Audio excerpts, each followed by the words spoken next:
Look, have mercy on me. What's up, everybody, and welcome to this week's episode of On the Bluff. I am your host, Christian Fowler. Joining me, as always, my co-host, Gabe Kuhn. What's up, brother? What's the word? We're You back. doing well? We're back in shorts. Yeah, I am. Can I be honest, though? We are. Can I be completely frank with you, though? Yeah, I gotta be turn frank. this up at least Yeah, a tad bit. yeah, okay. I don't know if it's fully shorts weather, because like when it gets dark outside and the sun's not out anymore, it's still pretty damn chilly, bro. Yeah, but that's not what we're saying. We're in shorts currently right now. Yes, you were just trying to show off your tats, bro. You ain't gonna lie. I'm not lying. Dude, whenever you can wear shorts, whenever you can wear your, Okay, you're right. the nut huggers, you go for it. You're right. But it worked. I'm not wrong. Yeah, I mean, hey. I'm not wrong. My I always thought about leg tats, man. well, go Like a for it. leg sleeve, like a calf. Your calf leg tat. does not look like it belongs on a 300-pound man. You saying I got little legs? Did I skip leg day? From the knee down. I think you skipped calf day. Calf day? Jeez. Yeah. I did not skip calf day. You did not. Yeah. You can I'm just confirm. compact. I have compact legs, compact lower body strength. Yeah. Yeah. Okay. So that's all it is. That's all fine. it is. I don't have normal O-lineman legs though. You don't. You're not as beefy down low. Thanks, brother. Is that a thanks or I don't even know what I say to that. Depends on how you take it. I'll just let it be. Depends on how you take it. The audience needs to tell me if I should say thanks or go to hell for that. Like I said, it's all up for interpretation. What'd you do this weekend? Hung out? Yeah, it's pretty chill weekend. Yeah. Nothing too crazy. Yeah. Went to dinner Friday night. Saturday, Anna Ruth had a event in Oxford, so I went down, supported her for a couple hours. Nice. Came back home, was like, oh, I'm gonna eat dinner, watch a movie. Fell asleep at 10 o'clock. There you go. Good deal. I think I'm crossing the threshold into like pretty old. Yeah, I did nothing this weekend, and then while we record this, I'm missing Bunko night. Happily. Yeah, happily. May I It's a bunch of It's a my bunch of- age, the late 20s, early 30s, and then older, middle-aged women playing Bunko. That's what it is. God. I had to go buy. Taylor, I'm gonna DM Taylor and tell her I had to to go watch this. buy 5 bottles of wine. I got an extra one for me, just in case. Yeah, Got some Merlot for myself. I see. So there is that. But sounds like they're having a good time already. Good. Glad they are. But I have been forced. I have a little nook upstairs with a TV. That's where you're going. Yeah. That's my designated spot for the night. That's fair. But stay out of their hair. So that's Bunko. What the hell is Bunko? I have though, no brother? idea. You're asking the wrong guy. It's a white woman's poker night. I just said I was isn't that what it crossing is? the threshold into old. Not that I'm fully old yet. I don't have Bunko nights. Yeah. About to be 26 though. So Feels like a white woman's poker night. That's sounds what like it. is. It sounds like it. But they bet too. Like that. They bet. Oh, they bet. They're Like throwing money. there is money on the table for Bunko. Sounds like we need to contact the gaming commission. Yes. Turn them in. Turn them in. Don't send them to my house. No more. Wait till it's at somebody else's house. No Someone more do that. Bunko nights. Yeah, You all will not right. have to worry about it anymore. We get the gaming commission involved. Okay. That sounds highly illegal. All right. I got you. Gotta crack down on things like that, huh? Yeah, you do. With all the online gambling Yeah. and everybody else. That's 30-year-old what you white need to- women gambling on Bunko? drinking wine and playing Bunko.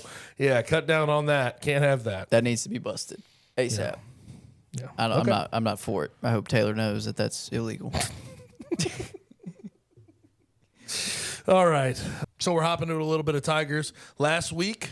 And with this Tiger basketball season, the way it's gone, it's been roller coaster. You're at the top of that roller coaster. You had that severe, the boss at Six Flags St. Louis? It was that boss drop. And then you stayed down there for a while. Came back up, won 4 straight. 3. Then 3, came straight back down with the trip to Dallas. Yep. And then now you're kind of back on that upswing. They're 20-8, 9-6 in conference. 24-point win over Charlotte. 4-point win over FAU. They competed hard. We'll talk about the Malcolm Dandridge stuff here at the end of this segment because I think that deserves its own time. For sure. But I want to talk about strictly this team this year, what they're doing on the floor. This past week, and not only kept that 1% hope alive, I think that percentage has grown because you see them beat Florida Atlantic, you realize they can beat just about anybody in conference if they can beat that team. Yeah, and we've known this. They haven't shown that in quite a while, but we've known the whole year that Memphis is really at their best, at their peak max powers. They're capable of beating pretty much any team in college basketball. I believe that. I mean, they have very quality wins. They've went in tough environments and won games against quality opponents. Like, Memphis can beat a lot of top 25 teams in the country probably. They're just that good on paper. But for whatever reason, they only show up at certain times. Yep. And the Charlotte game was honestly a little surprising that they beat them by 24 just because of what we've grown accustomed to seeing against inferior opponents. But you thought that they completely quit after that SMU loss. Right. Thought that was it. Thought that was the nail in the coffin. FAU game does not surprise me at all because it's a home game against perceivably the best team in the conference, especially coming into the year. Now there's obviously debate surrounding that, but a team that has, what were they, preseason top 10? They were 10. 10? Yeah. So this is a team that's talented. They've underperformed this year as well. But this was just a game where you felt like, okay, Memphis is going to, like going into it, despite everything else, Memphis is going to win this game. Doesn't matter. Like, even with the controversy surrounding. They cared. You knew the intensity would be there. It was going to be built in. And they will show up in big games, which, Gabe, we talked about this pre-show. I almost want to put a bet on Memphis winning the AAC tournament. Yeah. Like, that's the collision course that we're headed towards, as crazy as it sounds. Memphis could probably lose another game or two this year in conference, and we wouldn't be that surprised. And we'd be equally unshocked if they went into the conference tournament and they won 4 games in a row. This team is so frustrating to follow at times. It's you can't, because like the level of consistency just hasn't been there. But at the same time, you know what they're capable of when they're playing at the peak of their powers, not turning the ball over, locking in on defense, when Penny runs the right things for them, and which I think we need to talk about. Yeah. These last 2 games, as much as the players play hard, and I love how people just try to simplify it to that. And listen, basketball is a simple sport, but I think Penny simplified some things for his team For sure. on the run. People will say, oh, well, they're just playing hard. That's the biggest difference. No, yeah, sure. They're playing with some intensity. It's part of it. But you know what? Penny talked about it after the Charlotte game. He has some offensive sets he's running. He's taking a little bit off of Javon Quinterly, trying to set up this professional, this pro-style offense where everybody's moving with all this freedom and you're trying to play iso ball. So now Javon Quinterly knows where guys are going to be. He knows the motions. He knows the actions they're going to run. And so guess he what? can Turnovers went way down. 6 assists to 0 turnovers against Florida Atlantic. And then also, this is something I've been calling for all damn year, and I swear, as soon as he's done it, it helps with the rotations too because they're not as tired. But stop putting on a full court press and play half court defense. And he's done that the last 2 games for the most part. Against Florida Atlantic, maybe got out. He tried to press a couple of times, but he got out of it really quickly. Right. But just switch your looks up. Playing half-court defense, have your guys sit down and defend. Because this team is not built to communicate at that level. No. Their recovery times aren't very good. They're bad at scrambling. They're not like your teams of the past. You don't need to put pressure on every single team you see in the front court. No, and those 2 things, I think, have equaled substantially better results. And they were easy tweaks to make, seemingly. Because defensively, you're already not a very good team. So why put yourself at more of a disadvantage by playing a full court press? Don't put yourself at a disadvantage, and we see the differences when those things are tweaked. Also, correct me if I'm wrong, it's at least close. All 5 starters, I think, played 28-plus minutes. 30. Was it 30? In the FAU game, yeah. They all played 30. And then the only bench player that got more than 10 minutes was Jaden. Yeah.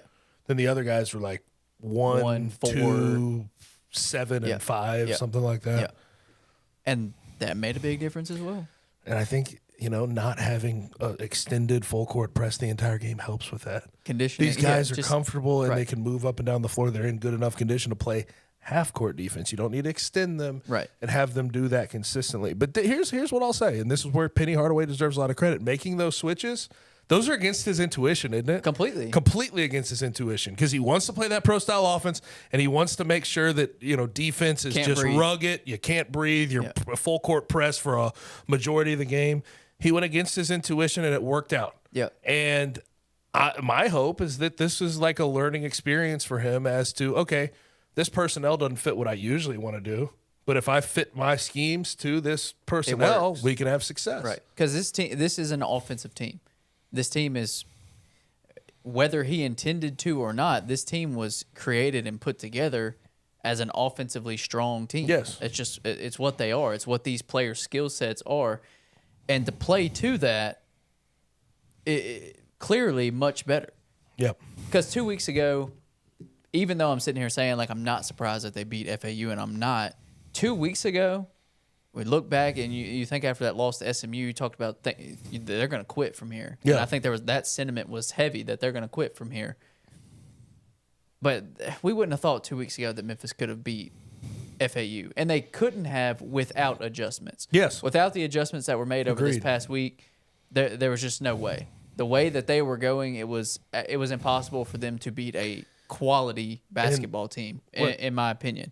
And so for Penny and the staff to make some of these tweaks, and obviously we were very critical of what's been going on, as we should be, and we're going to be fair in the same right in saying that finally some adjustments, some tweaks were made, and you get 2 wins that you had to have, and you beat a really quality team in FAU, and you never looked uncomfortable in that game. If that makes sense. And the crazy thing, they didn't shoot well. No, neither team shot well. But they looked like absolute garbage on the offensive end shooting wise. They shot a lesser percentage from the field, and they shot 18% from three, and still won a ball game. They played well defensively. They didn't turn the ball over. They played at least even though shots weren't falling, they played together. And they offensively. got dirty work points too. Right. They won on the offensive glass and second chance opportunities. But they have three players with 8+ rebounds: Nick Jourdain, Nae'Quan Tomlin. I think that's right. And David Jones. I think that's right. So they won the battle in second chance opportunities, and they won the battle of points off turnovers. They got knockaways, they got steals. They limited those opportunities for Florida Atlantic. They won the points off turnovers battle 18-5. Yeah. So it's like, it just feels like there's a clear formula for this team to succeed. Play your best guys, alleviate some of the pressures that you normally put on them defensively, and then give them some structure on offense. And I think if you do those things, win or lose, you're going to just play better basketball. You're going to look better. Optically, it's going to look much better. There is something from this game that I want to talk about that ties into the current situation that's going down. So I'm going to kind of intertwine these for a second. We're going to talk about this point kind of by itself, and then we'll go back into the situation at hand. So everybody knows this by now. Malcolm Dandridge did not play on Sunday due to an academic. Is that how it was framed? Misconduct, whatever you want to call it. Right. So whatever there, we'll get to that in a second.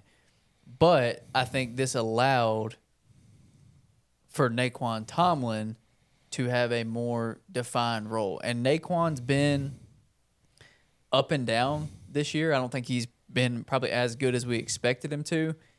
And it kind of goes back to maybe expectations were a little too high for him for when he came in, how he came in. The front court that he came into was already established. And I don't know, and I'm not saying anything about, man, this is good that Malcolm Dandridge is not there. That's not what I'm saying. But I think it carves out a more defined role for Nae'Quan Tomlin potentially to get more minutes and not have to worry about, okay, when I'm on the floor with Nick, who am I? When I'm on the floor with Malcolm, who am I? What am I supposed to adapt to these different situations? And I think now he just has a little bit more freedom. And I think we saw that on Sunday a little bit against FAU. And that's a working theory. We'll see how that pans out. But to me, it just makes sense. It almost was addition by subtraction for Nae'Quan specifically. Yeah, just to understand, okay, this is what I have to do for the rest of the year. Right. I almost thought, though, against Charlotte when he was playing the three, that was there for him. Like he did have some. There's a reason he won AAC Player of the Week this year. This exactly. So like he played the 3 in that game. And he played the 5 for the most part against Florida Atlantic. Like I don't know.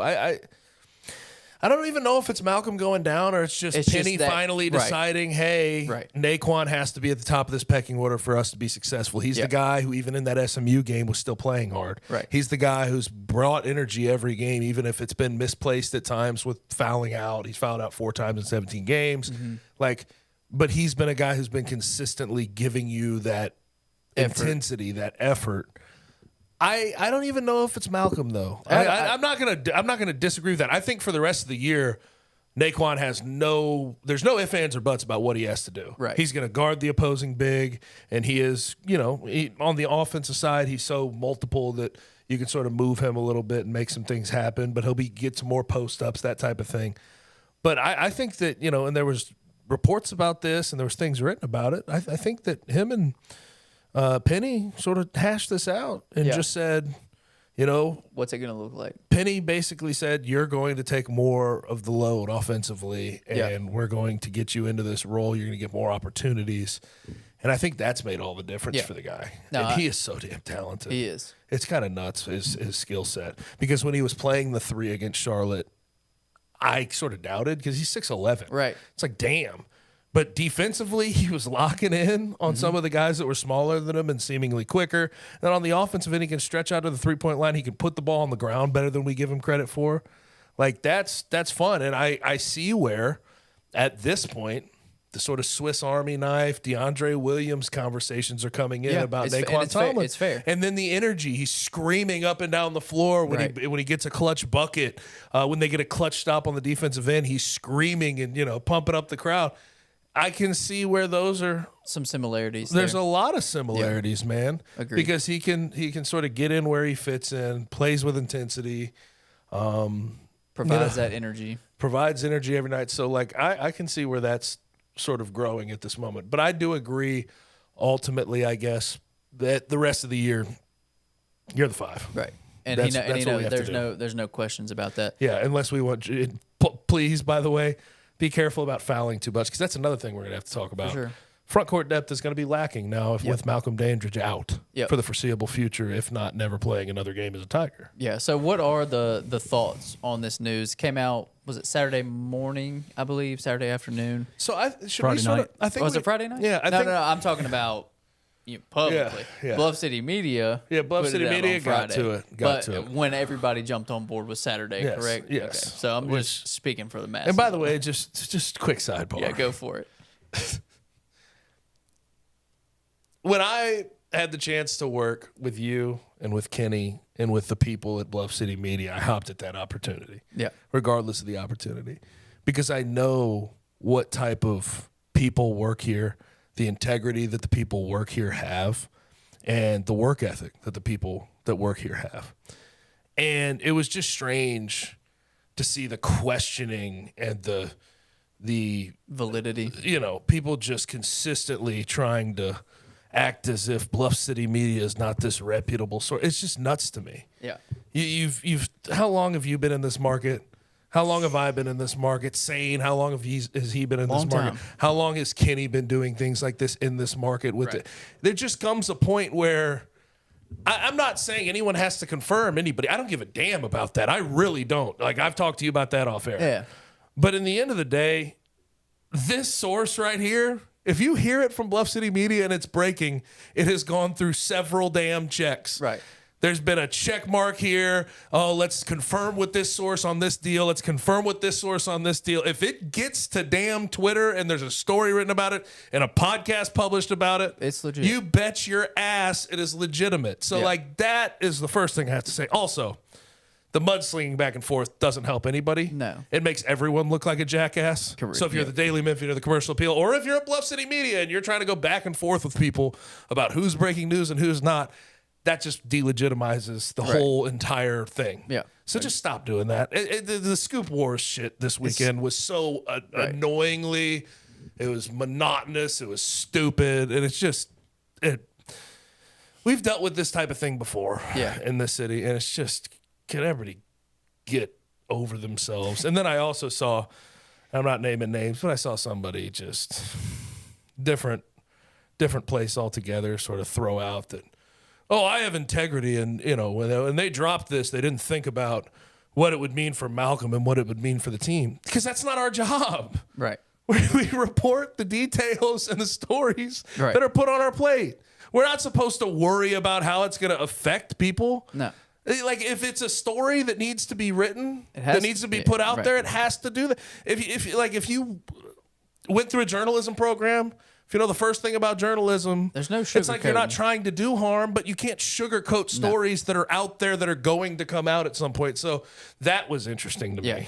No, it's like you're just sort of admitting that, like, it's like you're being a fan Right. No, it's always and not a journalist. it's always funny when big news comes out, because not every time, not even most of the time, but sometimes you have a lot of skepticism. You know, like when news is broken, and I'm totally not in this world anymore. Right. I don't. In fact, I'm not going to speak for you and put words in your mouth. That was something you despised about the whole thing. Right. When you No. had to do that No, consistently. I've never been a fan of the breaking news stuff. I think if you're a young journalist trying to legitimize yourself, it is good for you to be able to break news and make a name for it for yourself. But then don't at go the s- back and forth with folks. But at the same, well, yeah, don't go back and forth with folks. But at the same time, even if you are a young journalist trying to legitimize yourself and you're breaking news in a market where there's people that are established, you're probably not going to get that many eyes on you anyway, because it's going to be washed up and covered up by no one else pointing back to you. So the breaking news stuff, I just think it's old journalism. I really do. Like, Yeah. I did an interview with Gary. What was that? Probably almost a year ago now. Kenny? Yeah. About a year ago, yeah. Yeah, and we talked a lot about that. Gary Parrish, by Gary the way, Parrish, yes.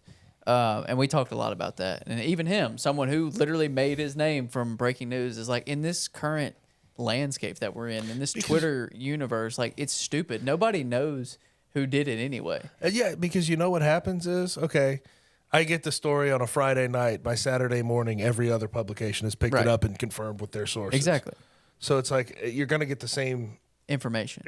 anyway. But- and and I that- understand people's, like, skeptic, like when they talk about, don't just be first, get it right. But if Right. it's right and everybody Then ends up with those same details, then like it's why okay. are we Right. why are we complaining Right. about anything? Why is there even this big fracas and Yes, discussion about it at all? I think the breaking news stuff in general is kind of stupid. I think it's even stupider to, like you're saying, do the mudslinging back and forth. I just think it makes no sense, and That's it's the not thing. it's not constructive at all. Well, I'm of the opinion, and this is how I feel if I'm scrolling through and I see these things.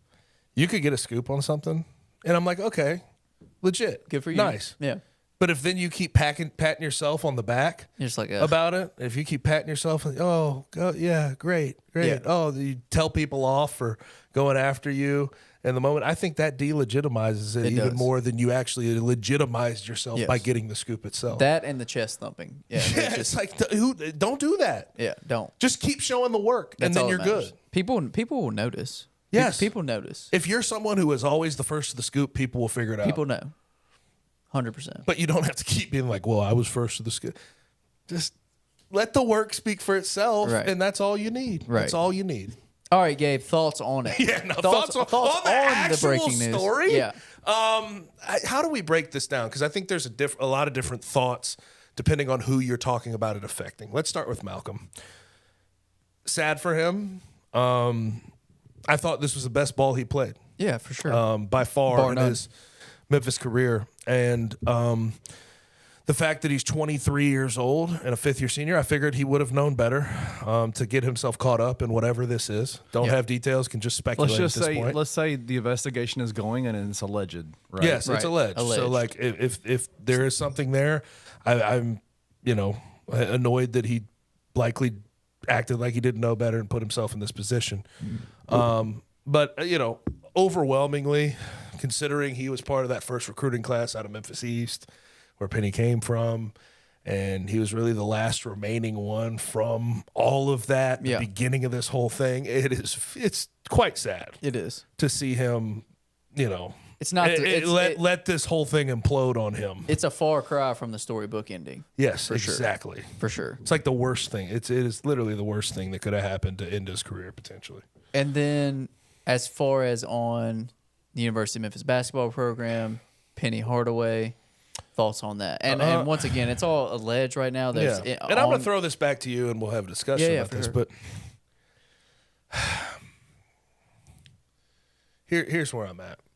I know that the tendency of the fan base is to always come to the defense of the program. And I find myself, being an alum, doing that at times as well, and feeling like things that are slung on Penny Hardaway in this basketball program, I think they're unfair. And I try to speak up against them. Yeah, go pull any clip of you and I talking about the preseason thought and early season thought of the University of Memphis, and you'll get the whole gist of what that means. But when people talk about, you bring in guys that no school wants, you bring in guys with pasts, you find yourself in all these in hot water all the time. You have so much drama around the program. That's why we can't trust you and we can't give you the benefit of the doubt. Like those things, as much as I hate that being the narrative, you can't outrun that narrative. Right. It's just true. There's only through 6 years now with Penny, if we're just talking about things that are NCAA related, investigatable or punishable, you have the IARP investigation with James Wiseman. Yep. You have Penny getting suspended 3 games to start this year for recruiting violations. You have potentially, if the investigation goes far and it's a struggle, it could be this Malcolm Dandridge thing. And then you keep throwing in Jordan Brown leaves the program and comes back. Mikey Williams gets caught with all these issues and the gun crimes in the offseason. Like where else can I go with this? Like in the past, Amani Bates, that type of issue. Yeah. Like as much as JJ Taylor as well. As much as I have tried to always protect and uphold the name of the University of Memphis and Penny in this program, I think in the end of the day, it's going to be nearly impossible to outrun this narrative. And I think that this narrative, it's it's way past just Penny Hardaway, like Calipari and Larry Finch. And you can keep going back. This has never been like a squeaky clean program. No. But through 6 years, this has been a lot of shit. A lot of shit. Yeah. And this is the way that I'll frame it.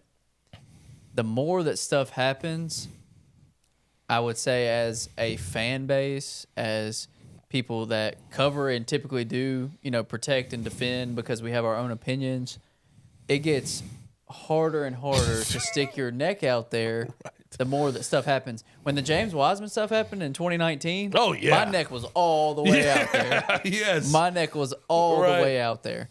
And as you kind of just feel a little bit like the boy who cried wolf, defending something that continues to happen. And when things continue to happen, it gets more difficult to defend because it's like where there's smoke, there's fire. I mean, and we don't know all the details of this situation yet, so we can't say that this is set in stone and that this is legit or whatever.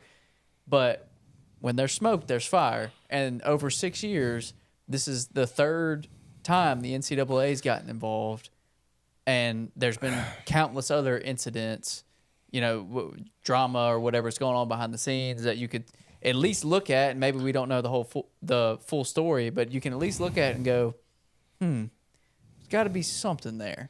And so it just is like this recurring cycle, and the more it happens, the less you really want to go to bat for it because you understand, like, okay, maybe something is going. I have no idea. Maybe something's going down. There does come a point too where it's like, after the IARP investigation and really what happened at Memphis East, we can go back to like Penny at Memphis East and dealing with the TSSAA and shit. Like, there does come a point where you wanted Penny Hardaway to like, okay, let's learn the damn rule book. Like, let's try to, make sure everything is out there in the open and we're not getting in trouble for these things. And again, with Malcolm, like with academic stuff, I don't know how Penny can really do anything about that. Like, so I'm not blaming Penny. No.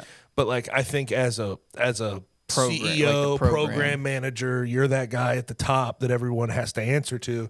I just think you need to have more understanding of what's happening beneath you, what's happening around you, what's happening right under your nose. Right. So that's the part of it where I think Penny over the years, and I'm not saying he's incapable of doing that now, but like just learn to have these things managed, to manage these things better. He hasn't really shown the proclivity to do that, like to understand that. So that's another thing.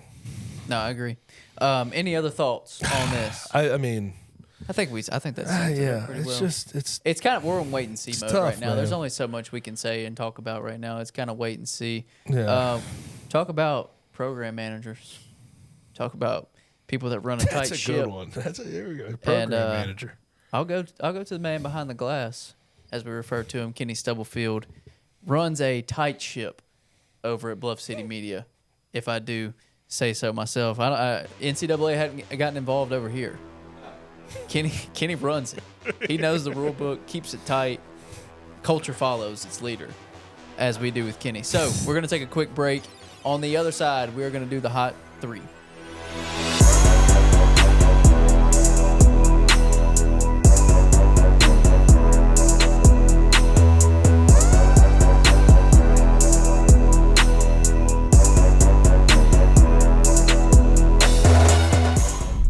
Vince is who we thought Dylan was going to be, right? He's turning into that player that's just a defensive menace, but can get you buckets. And it's just fun to watch him grow and develop into the player that he is, especially against Dylan Brooks. It was a passing of the guard thing, but because for Dylan, it was always like you loved his grit, you loved his tenacity, you loved his nastiness on the defensive end, but he just shot you out of games. And you were just hoping like Vince Williams can be that guy, and he just won't shoot as much. But it's actually been this season, he's taken 4 3-pointers a game, 37% from 3, 44% from the field as a total. And it's the polar opposite on the offensive end of what Dylan offered. Getting in Steph's head, getting in Luka's head, bugging these star players, grinning maniacally while he's covering Steph Curry, one of the greatest shooters of all time, because he's a straight-up Batman villain. Tune in to the Two Buck Sports Show with Rusty Witten and Drew Gann every Friday at 3 p.m. only on the Bluff City Media YouTube channel.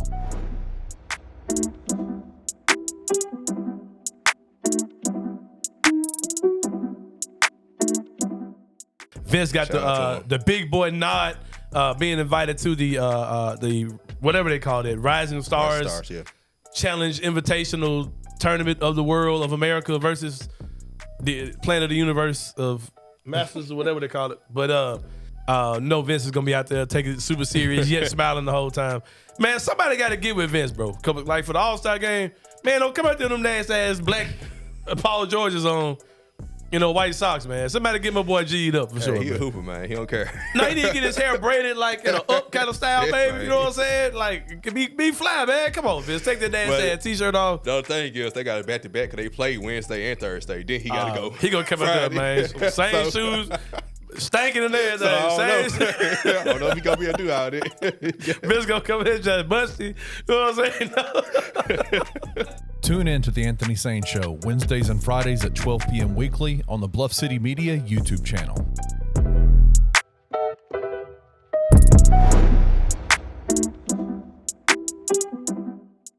Woo! It has been quite the break. I feel like that Vince McMahon meme where it's like, yeah, that's me right now. Holy Toledo. TJ, we can't have 10% beers when we eat dinner at 5 o'clock and record at 11. So I'm still waiting for Bada to get back with this there. Dear God. So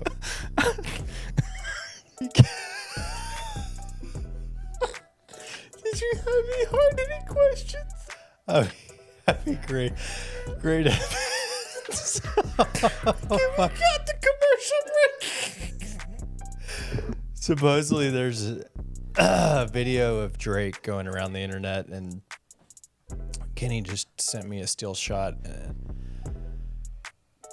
It's going to take a minute to recover from that. that's what she said. Tune in to Tigers Untapped with TJ Willis and Trey Lasley every Wednesday at 3 p.m. on the Bluff City Media YouTube channel.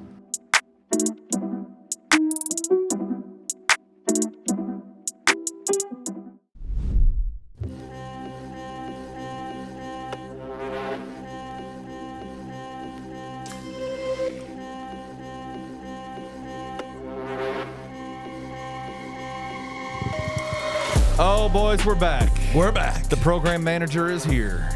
Are you a program manager or a game manager? It depends on how we define it. Are we Cam Newton game manager or are we... Are you what's a his game name? changer or a game manager? That's all I'm asking, Kenny. I press buttons for a living, so I think I'm just a game manager. You know, there's nothing wrong with that either. I don't mind it. You know, It's okay. with that whole discussion, no one wanted to talk about the fact that since Patrick Mahomes has become more of a game manager, the Chiefs have had more success, and that's why they went back to back. It's fair. It's a good point. It's a good point. It's a fine point. It's a fair point. All right, y'all guys ready? Yes. Let's get to this hot three, man. So obviously a huge story across all of sports, specifically college basketball. And Gabe, I heard it on your show today. You gave a stat that there are now 3 court stormings a week in college basketball, which tells me one thing. There is parity in college basketball. It's true. Number one. Number two, a lot of stories like have been written and you know, as our good friend Stephen A. Smith likes to say, bloviating about the about court storming and the efficacy and the safety and all those things. We've had some pretty major players get hurt and get knocked over, and there's danger and all that kind of stuff. Break it down, boys. I know everybody and their mama's talking about court storming, but let's talk about court storming. This comes from Caitlin Clark earlier in the year, getting taken out, and then Kyle Filipowski against Wake Forest this past weekend. Everybody, you know, rushed the court because they beat a number 8 Duke team, which I think they should have rushed the court. Like, that was actually a good moment to rush the court. But Kyle Filipowski got hit, and it looks like he's got a sprained ankle. So there is that. The fact that it's 3 per week is nuts. That's a little It needs wild. to become a little bit more. It needs to become less frequent. Yes. And it needs to be like more special Yeah. if you're going to storm the court. But here's where this is kind of funny how every one of these conversations starts. They're like, should you ban court storming? Should you ban? Well, there's something Court funny storming. about that. Well, It's not really not allowed. allowed. Like, these people get, you know, the SEC and like all the major conferences fine the hell out of schools Right. to have court storming. How are you going to stop 15,000 people from running or like onto a floor? 500 at that? Yeah, Are you going to yeah. arrest all of them? Like, what are you going to do? Like, Yeah. I mean, banning court storming, I think, is just like, that seems pretty damn like you are reaching for the stars there, Yeah. brother. And also, I'll say this as just sort of an aside. I think it adds to the pageantry of college basketball. It does. We've always done that college sports in general. when you really, especially like college football as well. I get the safety part of it, and I think you could find ways to potentially make it safer. You definitely can. But I think it adds to the pageantry of, okay, you get a big upset, we're going to rush the field, we're going to rush the court. Yeah, look, hey, you know when it's coming. Yeah. You know when it's coming. Yes. Clear it quickly. Yes. That's all there is to it. But at the end of the day, it's already frowned upon. Banning it's dumb. Banning it's not going to do No. anything, man. But also, come on, fan bases. yeah. Be respectful. That's the other thing. We just, I mean, in general, people are taking too many liberties with the players on the damn Yeah. floor or on the field. Like, they're talking shit to them, Right. And they're like making contact with them, getting in their face. Who the hell do you think you are? Right. I think that there's common sense answers to this. Just clear the damn field of the opposing team immediately. Just do it. Yep. Or like on a court in general. Duke. Get out. Get them all onto the sideline, filter them out, then they can storm. Like, it just feels like there's common sense answers. I don't think it's really, I mean, I guess that if you say, oh, ban all court storming, sure, but how are you going to do that? You can't. You're not going to be able to, you know, sway a student section to not storm the court when they beat a top 10 team when they're not used to doing that. No. So I just find like the conversation kind of Goofy. silly. Yeah. Very silly about banning them in particular. There are common sense answers out there. Clear the, you know, opposing team off the field, off the court quickly, but banning them altogether doesn't seem like a realistic possibility at all. No, it's not. Because it's not allowed. No, Anyway, it's not like, oh yeah, you can do this. No, everybody knows you're not supposed to storm the field or storm the court. It's not supposed to happen. They but do it anyway. At the same time, you know, what are they going to do? There's 20 security guards standing around here. How are they going to stop all of us? They're not. They're not.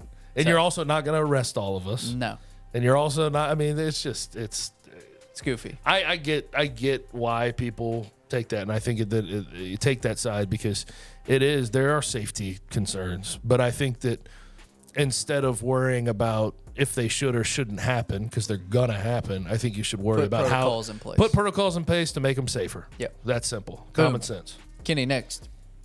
All right, next up is everybody knows who Cam Newton is. Got a podcast now. He is a former NFL quarterback for the Carolina Panthers, the New England Patriots, and who else did he play for? Is that it? I think that was it. That's it. And the Carolina Panthers the second time. And that's right, the Carolina Panthers the second time. The return. The return. Yes. Right. Everybody knows Cam Newton from his time at Auburn, national championship winner. Just really a good quarterback. I think we can discuss maybe his legacy as kind of where things are at now. But he was in the news this weekend at a 7v7 tournament hosted by a company called like We Ball or something like that in Atlanta, Georgia. He's got a actual 7v7 team called C1N, and they were playing, and there was another team that was there called TSP, which is like Top Shelf Performance or something like that. And apparently one of their coaches used to coach with Cam, and there was an altercation that happened, and those videos are just going viral everywhere. You're seeing 6 dudes, 2 coaches, players, all that kind of stuff attacking Cam. What the hell is going on? Can we? Tell me this. I know where you're going to start. This is the only place to start.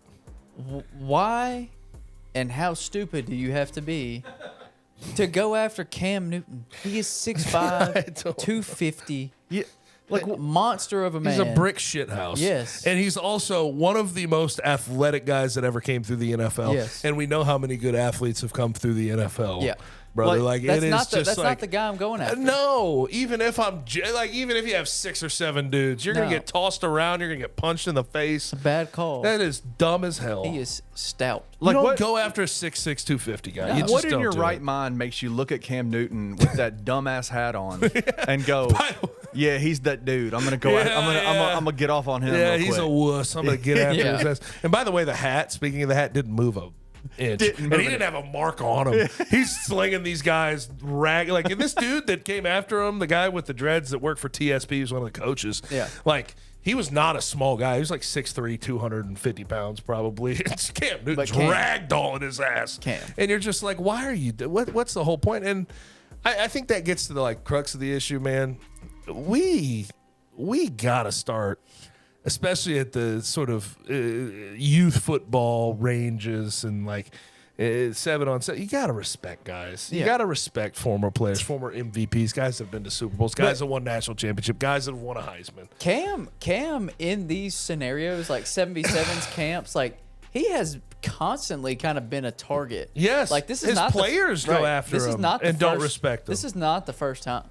Like they question his accolades and they question like how good he was at football. I saw that It's video weird. from a few weeks ago. I don't get it. And maybe it's because he is outspoken and he's kind of a shit talker and he's always done that in his career. But at the same time, like while that guy from TSP is going after him, and I saw a video of the TSP guy before everything went down, and he had a video like, oh, that quarterback who can't throw. It's like, is that really what you think of Cam Newton? Right. He did win the league MVP. Are you shitting me? He won the league MVP, and he clearly could throw. And he took the Panthers to the Super Bowl. He took a not very good Auburn team to a national championship, too. And he took the Panthers to the Super Bowl with Ted Ginn and Philly Brown. Philly Brown? I forgot about Philly Brown. How about that? And Greg Olson was about all he had. the guy. But Philly Brown and Ted Ginn. Are you forgetting Mike Tolbert? But that's a running back. Was Kelvin Jonathan Benjamin on that team? Yeah, Kelvin was. Wasn't D'Angelo on those teams too? No, D'Angelo was gone by 20.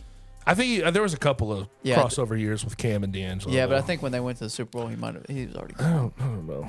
I don't remember. Yeah, I'd have to put that all together. But regardless, like there's no way these guys actually think about it. What it comes down to what it comes down to is, I just think, there's a lack of respect, but also I think these coaches at these 7-on-7s, when they see Cam Newton around there's like this, they're probably intimidated. Right. And they feel like it's like when they said, like the old saying of like, if you go to prison, you go after the biggest bully there on the first day you're there. It's kind of like a wee measuring contest to those guys. Yeah, exactly. And Cam Newton's not here to measure anything. He's like, I've done it, dude. Right. I have knowledge that I can give to these guys that you can't. But they want to prove it. But they want to prove themselves, and it just But that's embarrassing, man. We're supposed to be setting examples for guys like for the youth, Right. for guys at these 7-on-7 tournaments, and you have grown ass men going after a former MVP for what? Just because you feel like Over a you're a 7-on-7 badass. game. I wanted to ask y'all this.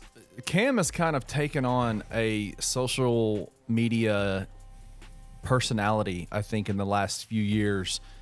He's very outspoken and says some pretty outlandish stuff. Do you think that is kind of like I get what you mean. does that Kenny. make sense? Like, No, is he but kinda- like, okay, if you're really going at, let's jump him because he said that Brock Purdy was a game manager. Right. Like that shouldn't matter that much. No, but I think kind of what Kenny's trying to say is like with him being so outspoken and outlandish and not afraid to like go after people. You don't think he's talking shit at those things? Right. Well, that and does it also open him up because people see his social media persona? Can I and, bet he like, is it's talking okay shit to at those fire things. at him because he fires at people all the time. All Maybe. that's kind of what like he's kind of like and that's tearing what I da- said. He's been a perpetual shit talker through all of his. I guarantee you he's football talking. days. There's no doubt in those environments that Cam Newton is talking. Like that's what he does. But that still doesn't open you up to being jumped by coaches and stuff like that who are getting butthurt. It's once again goofy. Yes, Very good. I don't really need to like people are like I want to know the whole story. It's like, Why? I don't really need to Nah, know the we're whole good on story. that. I don't need to know why 6 people decided to jump Cam Newton. It's wrong. It will be wrong tomorrow. It'll be wrong in 10 years. It'll be wrong in Yeah. 100 years. Yep, agreed. All right, Kenny, last point, and let's get out of here. Well, I got one more as a part of this. We talked about Cam Newton wrestling a bunch of grown men. Apparently, an announcement was made today that a bunch of grown men are going to be coming to Memphis soon with the WWE. And guess who is on the list of people to come? I have no idea. The Rock will be in Ooh, Memphis. Dwayne The Rock Johnson. He's back in the Hell WWE right now. Playing the heel, isn't he? Playing the heel, and he's really good at it. What are y'all's thoughts on this, man? Are y'all buddy, going listen, to go? listen, Are y'all listen, going to go? Here's the thing, Kenny. I think I speak for you. I think you need to go ahead and cook on this. I'm not a big WWE guy. I'm not a wrestling guy. No, I used to be when I was a kid. I'm not anymore. I have Sorry, not Kenny. paid attention to WWE at all. What's wrong And- with I mean, y'all? sure, I like seeing things come to the Yeah, but city of Memphis. I'm gonna say about to be 26. What's wrong with y'all? It's been at least 15. I mean, I'm 16 from years St. since I've Louis, cared so I about didn't really have like the wrestling at all. Memphis WWE or Memphis wrestling thing ingrained into Yeah. me. No, I was huge on it as a kid, but like I said, it's been 16. Then you turn on an years. NFL football game. Right. Well, I was always both, but then the NFL like really took over for me, so I don't really have anything to say nothing about to it. I add. have nothing to Hey, add. My inner weirdo is pretty excited about The Rock coming to Memphis. You're going? man. You're gonna go? Hell no, I'm not paying money for that shit. Okay, But move us on. Damn it, Kenny. but it's still a cool story. It's cool. Like I like seeing everything come to Memphis. I'm tired of Drake. You know, Yeah, canceling exactly. all his shows. At least The Rock's gonna make it to Memphis. Exactly. There you go. Shout out. There There we that's go. the point. That's Good spin. what great take. Good spin. Great Good take. spin. Yeah. All right, last topic is NFL franchise tags. Obviously, March 5th is the date that teams have to designate a certain player for the franchise tags. You boys both took me on a franchise tag lesson before we started the podcast today. One of the notable names, I think, and is someone that you mentioned a few weeks ago with T. Higgins.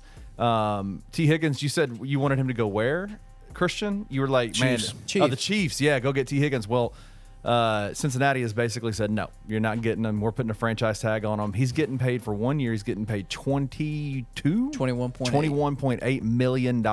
Yep.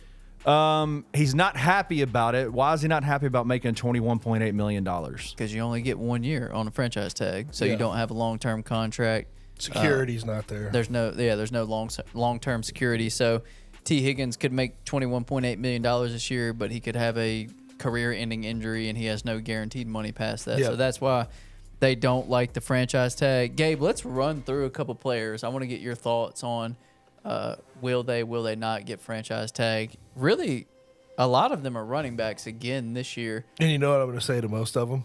No. Yeah. No. Saquon No. Barkley, does he get tagged again? No. Josh Jacobs, does he get tagged No. again? Tony Pollard, does he get tagged No. again?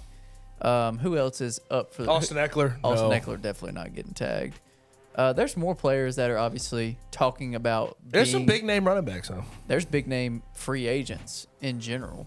Why don't y'all tell everybody how they come to a $21.8 million franchise tag? It's basically the top 10 guys at that position. They average their per year earnings out, and then they give them that. That's the tag, and then you will make that amount of money. And that's the other part they hate about it is like you could be the best at your position. If you get tagged, you're just going to make that. Even though you could, if you were an unrestricted free agent, you could make $30 million. But the problem is $30 million per year. Say you're Justin Jefferson. Yeah. Right? If they tagged you, you can only make 21.8. That's your earning power. You're being underpaid. Yeah. You're being underpaid. Yeah. And you cannot do anything if they give you the tag. Right. There's no negotiating. You can't do anything. No. So, like, if they give you the tag and they say, hey, sign it, you either sign it or you don't play. Right. That's what happened with Le'Veon Bell. Right. Le'Veon Bell when he's with the Steelers. And that's why he sat out. Poo-pooed his career. $62.5 million with the Jets, and he never did anything. Yeah. But he did get his contract, though. Yeah, I'll give him that. He did.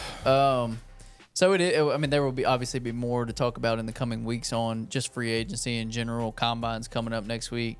But franchise tag is always interesting to me because you know the players hate it. T. Higgins, though, is an interesting one because I know that the salary cap went up at a record $30 million. $30 million, to $255 million. I saw since it's been 30 years, over 30 years, the salary cap's gone up $221 million. Yep. That's unfathomable. 2021, it was 188. That's absolutely nuts. After the COVID year, it was 188. I figured that after they sort of cleared up that space, maybe T. Higgins could get on a 2-year, Long-term 3-year deal, but they ended up tagging him anyway. Yeah. But they know they have to pay Jamar. They have Joe on the books. Yeah. And even in this day and age, to have 3 big-ass contracts be quarterback, wide receiver, at all $20 million I don't plus. think that's smart. That would not be a smart No, business decision. I would imagine what they're going to do is they're going to let Tyler Boyd walk in free agency. They obviously tag T. I would put good amount of money on they're going to draft a receiver early this year. Yeah. And try to get another running mate for Jamar Chase. First or second round pick on a receiver. Allow him to work under Jamar and T. It is kind of a shame for T, though. It is because T. He's $25 million plus per year wide receiver. Right, for sure. But I mean, you go out there and you have a good year, then you go make yourself more money. It's kind of a shame for T, though, because it's like he's $25 million plus, but the problem is his running mate probably when he signs his extension going to be the highest paid wide receiver. Right. How many times can a organization tag you like that? I think you can't do back-to-back. I think it's twice. Is it twice? You can be tagged tagged twice because back-to-back? Dak had that, and Kirk Cousins, I think, Kirk had did. that. Dak did not. Oh, yeah, because they re-upped him. But Kirk got tagged did twice. get tagged but if you back-to-back. get tagged twice, the money goes It goes up. Money way increases up. It goes way substantially. And all of that money is for a cap hit that year. Right. So teams don't like to tag him twice. No, because unless they're in a bind like they were with Kirk when he was in Washington. Right. I think it almost is like the average, and then I think they add maybe like 25 to 40% on top of it. It's something you become basically the highest paid player at your position, no questions asked if you're double tagged.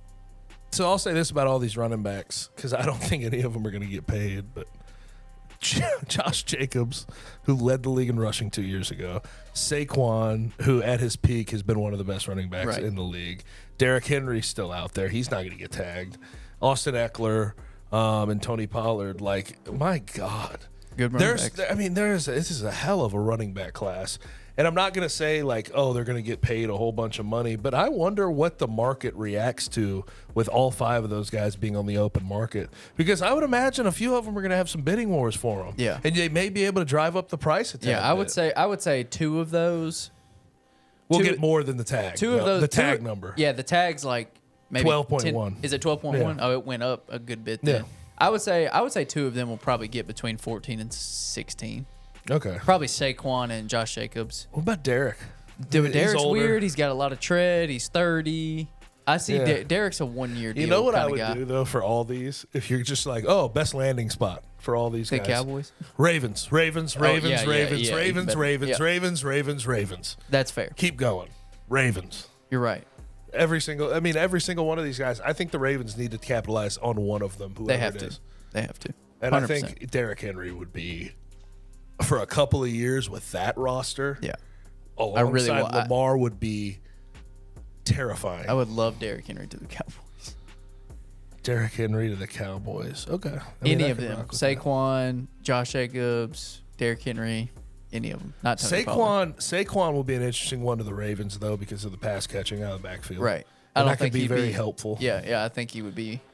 could be more utilized, and they need more weaponry receiving. So, I guess with Ravens, I'd say Tony and Austin Eckler maybe to the side compared to the other guys. Yeah, they need someone who's going to run between the tackles. Yes. Derrick Henry would. Derrick Henry is like a plug and play fit for the Ravens. If you could design a running back to for play the Ravens system, for the Ravens, it's them. Yeah. All right, Gabe, let's get out of here.